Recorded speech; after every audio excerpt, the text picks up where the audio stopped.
Olá, temos ao longo de alguns domingos, viemos falando aqui sobre os propósitos, temos compartilhado sobre os propósitos de Deus e hoje, de forma especial, iremos falar sobre o último propósito, missão. Nós já vimos sobre alguns outros propósitos de tamanha relevância, tanto quanto este último, já falamos sobre adoração, comunhão, discipulado, serviço, mas agora iremos falar sobre a missão de Deus para nós. Nós fomos feitos para uma missão. Nós somos transformados, salvos por Deus, abençoados por Ele para uma missão. A bênção de Deus não termina quando somos salvos. Alguns têm aí uma visão muito reduzida, porque acreditam que o melhor de Deus é quando você se converte e aí você é abençoado, perdoado, salvo. Pronto, agora vou habitar no céu, agora tenho a minha eternidade escrita, né, uma história escrita pelo sangue do Cordeiro e agora minha vida é uma bênção. Não é isto. É óbvio que quando somos afetados pelo Evangelho, salvos por Jesus, a nossa eternidade está garantida, mas há uma realidade muito maior. Deus não te chamou para que você apenas fosse alcançado, mas que você se tornasse um canal, um instrumento nas mãos dele, para que também a sua família fosse salva, para que seus amigos fossem alcançados, para que seus vizinhos fossem alcançados, enfim, para que você se tornasse um missionário, um proclamador do seu evangelho. Há um texto na palavra de Deus em Atos, capítulo 1, verso 8, diz assim: "E serão minhas testemunhas em Jerusalém, em toda a Judéia e Samaria e até os confins da terra." Veja, a verdadeira testemunha não é aquela que ouviu falar sobre, é aquela que presenciou o fato, aquela que teve a experiência do fato. A Bíblia diz que quando nós experimentamos Jesus, nos tornamos então testemunhas.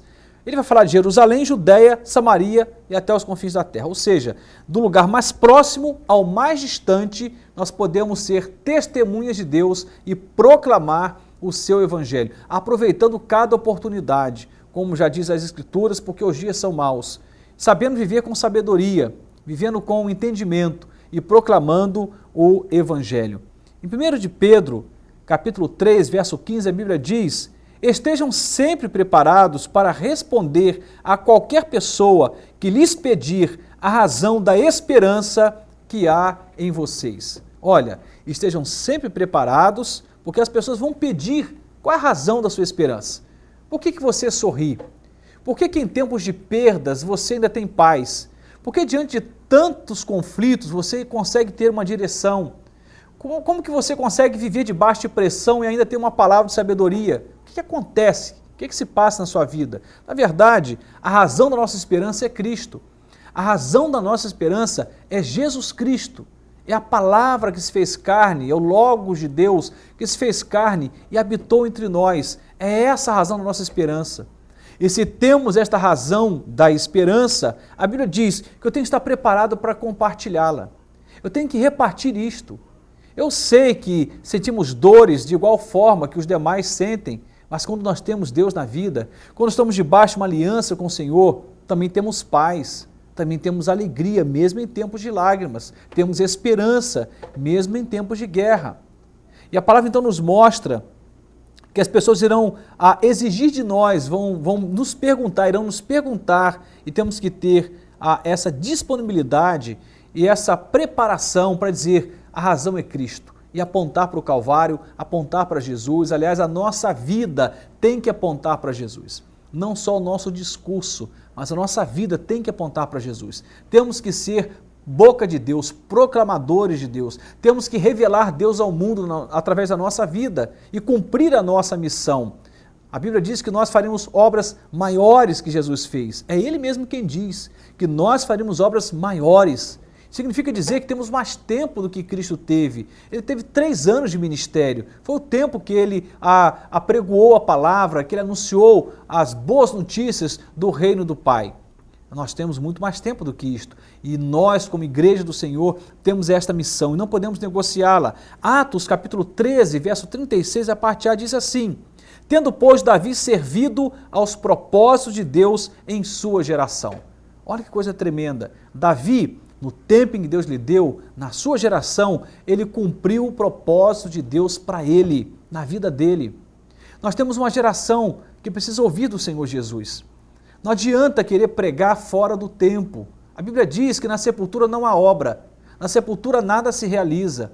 Os nossos planos morrem ali, humanamente falando. Temos uma eternidade, mas não se realiza nenhuma obra quando estamos na sepultura. É o tempo, hoje, agora, o tempo que temos para anunciar e cumprir o propósito de Deus nessa nossa geração. Não desperdice oportunidades. De repente você está sendo levado a falar do amor de Deus para uma pessoa e por timidez ou por correria você não anuncia, você não sabe, essa pessoa pode ter a sua vida ceifada amanhã, daqui a algumas horas, e ela não vai poder ter a experiência maravilhosa de habitar o céu por causa de Cristo, porque você não revelou Cristo a ela. Ela morreu na cegueira. E a Bíblia diz que o sangue dos inocentes serão cobrados de nós pela nossa omissão, pelo nosso silêncio. Temos uma missão para cumprir e esse é um grande propósito de Deus para nós.